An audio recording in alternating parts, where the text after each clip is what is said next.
Adam here with Brooksaw Antiques. Today we have this 1971 Olivetti Valentine vintage portable typewriter. I'm going to show you how to use the functions and make sure they all work.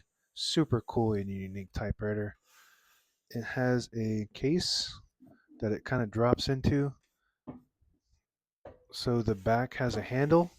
So I'm going to tuck in the line space return, and this is the case. I'm just going to zoom out here for a second. And then the back has a handle like this, right here like this, and then it just drops right into that case like this. Super cool. I've never seen a typewriter like this. And it just snaps in with these rubber uh, clasps, and then it just opens up like this. Super cool. Like if you gave this as a gift for Valentine's Day for somebody, that would be super amazing.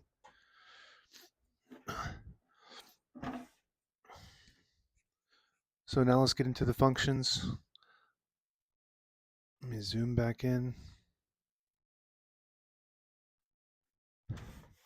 Up top are the margins. This is your left margin. I'm going to set that on 0, the right one around 70.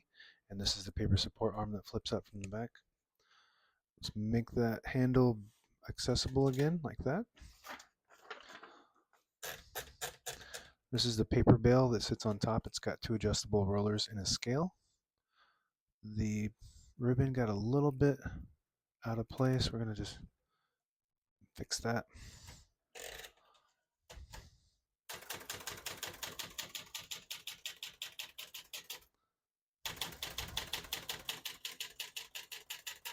And this has a bilingual Spanish layout, so it has accent marks. So I'm just going to hit the accent mark, and then space does not supposed to advance the carriage.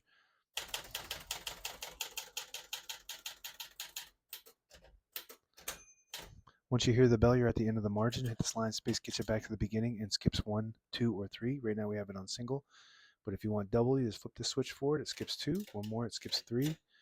That works good. We're going to keep that on single for now and finish typing.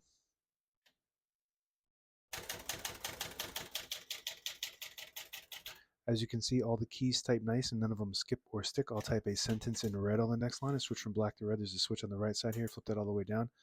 It prints the bottom portion of the ribbon. When you have it up in the middle, it prints no ink at all. It just leaves a stencil for copying purposes. When you have it up top, it prints the top portion of the ribbon, which is black. We're going to move that down for red.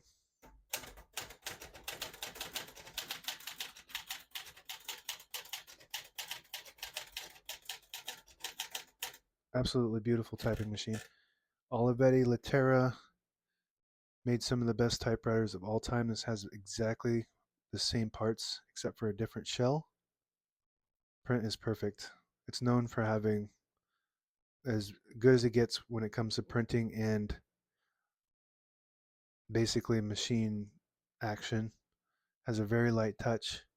So if you've typed on a Olivetti Valentine 32 or 22 or 31 or even a 41, 42, it feels exactly the same. It's just different shell, same mechanics.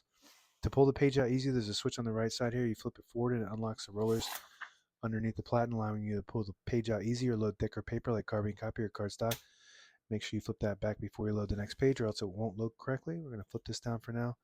Got a shift on each side and shift lock on the left. To clear that, just hit the shift button again.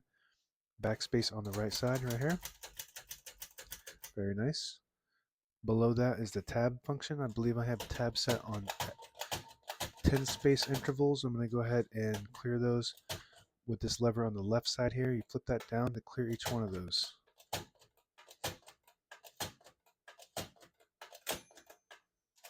So now we don't have any tabs set, but I always like to set one somewhere in the middle so that way when you hit the tab button it doesn't go slamming all the way to the end, causing wear and tear in your typewriter. So I'm going to flip the switch up to set a tab, flip the switch down to clear it.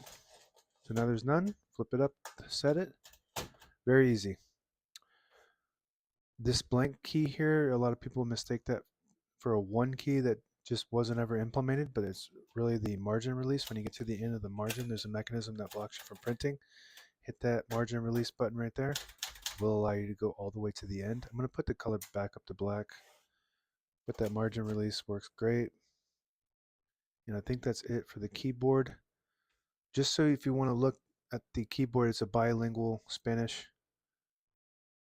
It's got the accents, it's got a few extra symbols that most English keyboards won't have, but you can also type perfectly well with English. It does have a money sign for American dollar, and it also has just some other keys that are Spanish for Spanish language. All the brand new ribbons loaded on the left side, so it's pulling to the right. If you want to switch a direction on either side, you just flip the ribbon guide. It's behind each spool, and it will change the direction. That's how you change that. It'll automatically change when it gets to the end. It has an automatic ribbon reverse, just like most pretty much every typewriter has. And on the right side of the keyboard or the carriage is the carriage lock. So this mechanism here, if you flip that down, it'll lock the carriage in the middle. So it'll protect the escapement, which is the mechanism that allows it to move one space at a time when you type. Flip that up, it will unlock it. And this is the carriage release. Only one on the right side on this model. Very smooth. This is one of the best typewriters of all time, in my opinion, based on the Olivetti brand. It has all the same mechanics. If you push in this button on the end, it disables the spacing so you can get to an exact spot on the page. You let it go, you get the clicks. Each one of those clicks is a half a space. Same concept when you move this lever all the way back to 0. There's a 0 indicator on there. It disables the spacing. And if you flip it to 1, it brings back those clicks. Each one of those clicks is one space. And that's it. Now available on eBay or Etsy. Search Brooksaw Antiques.